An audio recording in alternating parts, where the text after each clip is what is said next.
Trade the trend. The trend is your friend until the end. What is the trend right now? Well, we're clearly going up from here, but the big question is, what is institutional money doing here on the Friday close after we hit record highs? Well, they are actually taking some profit. How are they doing that if the stock is moving higher? Well, they're selling calls above the current levels on growth stocks, as well as beginning to buy puts. Now, to be clear, when you see institutional money do those two things, they're not necessarily selling their positions. They're just beginning to protect them at these levels. Why would they protect them at these levels? Well, think about it. The easy money is officially over. Why do I say the easy money is officially over? Because we've had a complete V-shaped recovery off of the bottom, and we've gone up for 6 straight weeks. Now, as usual, I'm going to give you a homework assignment. Go look at the SPY and see how often we go 6 straight weeks up before printing a red weekly candle, which means I am expecting at these lofty heights, which I had predicted a couple weeks back. I said we had confirmed higher and we were going to go to 625 to 635. Well, we hit 637, just a couple dollars above my higher end expectation. And we're seeing some money moves by institutional investors taking profits by selling calls and beginning to hedge with some puts. So let me take you into the SPY and show you what is important that you guys should be watching right now. And then after that, I'm going to give you 4 stocks that I intend to buy every single share I can on red candles over the course of the next 30 days. I don't think you're going to want to miss this. Welcome to Wall Street. This is the Stocks with Josh show. Please take a minute, hit the like, hit the subscribe if you need help understanding market direction charts. I teach them on every single show, and you're looking for someone who can feed you the next hot play. Enjoy the fish that's coming to the table, but I want to teach you how to fish. Let's go look into the SPY and see what's happening as far as a topping pattern right now. We've gone up for 6 straight weeks. 1, 2, 3, 4, 5, 6. Let's go back and look at that massive V-shaped recovery that we had back in 2025 and see what happened after we went 6 weeks up. 1, 2, 3, 4, 5, 6. Now in that recovery, we didn't get to the top, but after the 6th week, we got a nice little pullback weekly candle. So maybe the question would be, how much more might we get a red candle now, since we haven't printed a single red candle since we began this reversal and this uptrend? From yesterday to today, we have established a very, very clear double top, right? So as the markets move forward into next week, they attempted to go higher than 737, and that's where price stalled and stopped. They recovered back to that level here today, and it got rejected again. So we're going to watch if we can jump above 737 post or pre-market between now and Monday. It means that there's more room for these markets to go higher still. So watch that level of 737. At the moment, it is the wall of resistance. Now, I want to remind you how these double tops work. You draw a line from the middle of the double top down to the valley. You snap your line at that bottom. You pull that line down. And if we lose 729, I'll mark it for you. If we lose 729 Monday or Tuesday of next week, it signals that we will go down all the way to 720, which would really take us back to the area of consolidation at the beginning of last week, which simply means we would give back this week of gains. So watch out for that pattern to play.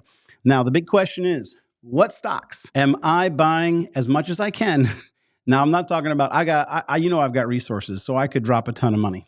But what I want you to know is that I'm going to be looking to acquire these stocks every day next week for an upside move in a market that I think is going to pull back, but not everything's going to pull back. There is a word that I want you guys to be thinking about as you enter into next week's trading week, which is rotation. So some stocks, maybe McDonald's, maybe Walmart, some boring value stocks might begin to see an up move. They've been pulling back while the momentum stocks have been absolutely ripping. What happens is people take some of that SanDisk money and they put it on the shelf by parking it in Walmart, hoping for an ongoing rotation story. Now, I'm just going to be watching for that, and I think you should watch for it too. But let me begin to identify the stocks I like and why. The first one, Microsoft. Now, this one has been on the struggle bus, And I could go back and forth and explain the bull bear narrative behind it, but I want to give you just a couple positives that I like about it right now. One, these guys own about 23% of OpenAI ChatGPT. And I just want to share with you the valuation of that at IPO. They basically have a nearly 140 to $240 billion investment in OpenAI on the day that that stock IPOs, which is only a handful of months ahead. Now, even though I don't believe that's enough to move this ticker to brand new all-time highs, I think it's something that's going to cause some energy, some bullish energy to come back to Microsoft over the course of the next 30 days. And I would rather take risk now than wait for everyone else to get excited about it and to try to FOMO in later. So I'm looking at Microsoft now for there to be some rotation. Let me quickly take you into that chart and give you a peek of the trigger line that I like over there. First, we do have a convoluted, inverted head and shoulders pattern on Microsoft. And we are still in the zone in which this could activate. And if it did activate, you can see I've drawn this neckline here right underneath 426. And I believe that could push us all the way up to 467, establishing this as the bottom and continuing the series of higher highs and higher lows. That's what I think is ahead of us for Microsoft. But specifically, I want you guys to have the most important trigger line on this chart. This story will not play out until the price gets above 426. So be mindful of that. That's the specific trigger that validates the idea that this will actually go up and not go down.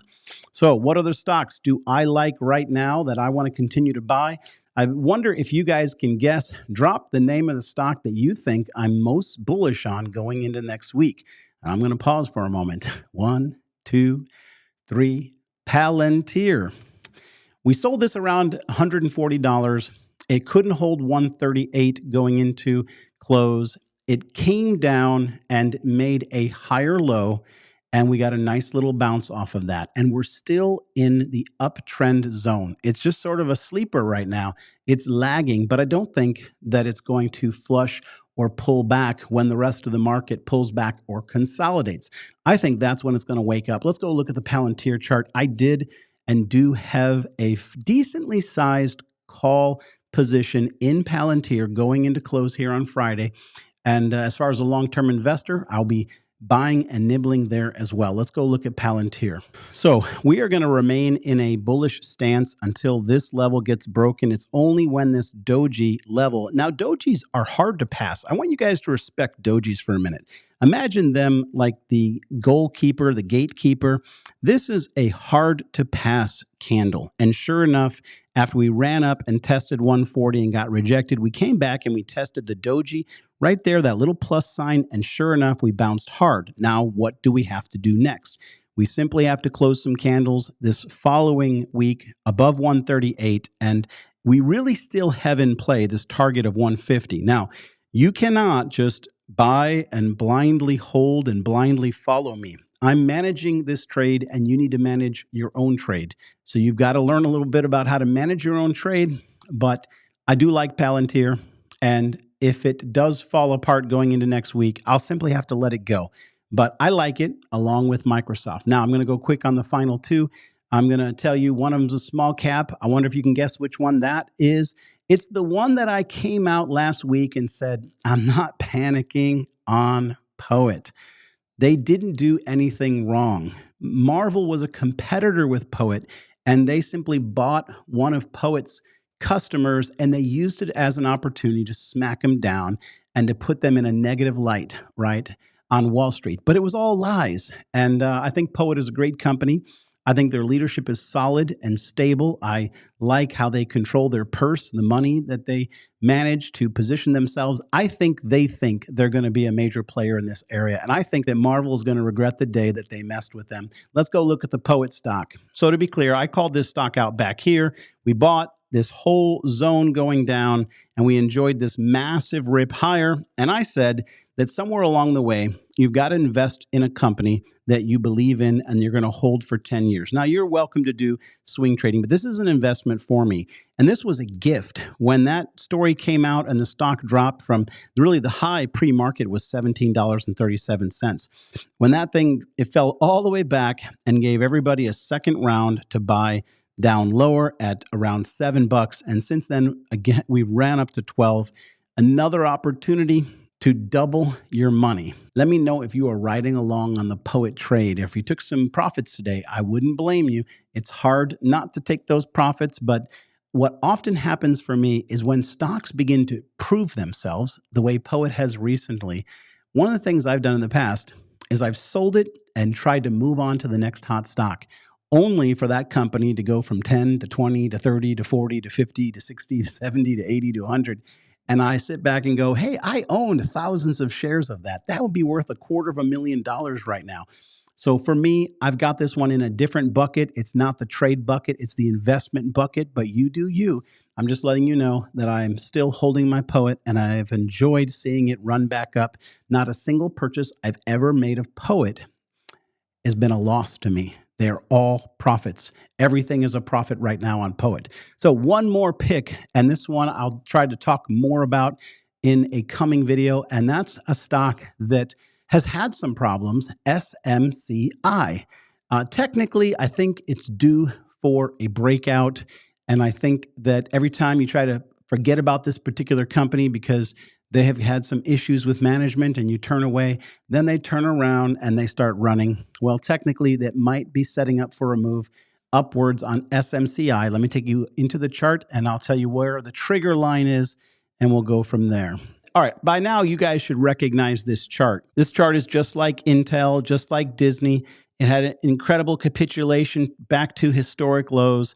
It spent a number of years consolidating until eventually one day it's going to come up and break out of 65 and very likely go all the way back up, right? That's really the potential that SMCI has long term. Now, I'm not trying or estimating that that's going to happen right now, but what I am doing is I'm trading the channel. So the range of price action has been between 65 and 17. And honestly, if you picked it up anywhere beneath $27.59, you've had the opportunity to sell it at $60 3 times. Well, here we are yet again. We have rocketed off of $27.59, and there is the potential of a move up to this descending line at bare minimum and 60 potentially. And if it really wanted to keep running, back to the top of the channel at 65. So I'm curious what you guys think of SMCI. I know they've got some problems as it relates to management and things of that sort, but technically it looks like it's going to make another move and attempt a push higher.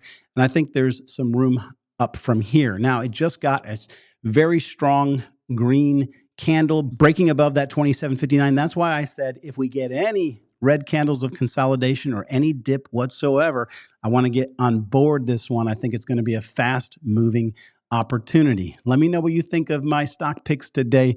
I'll see you in the next video. Hit that like and subscribe for me and check out this video before you leave. Peace and blessings, my friends. 95% of day traders lose money in the stock market. Only 5% of traders are consistently profitable.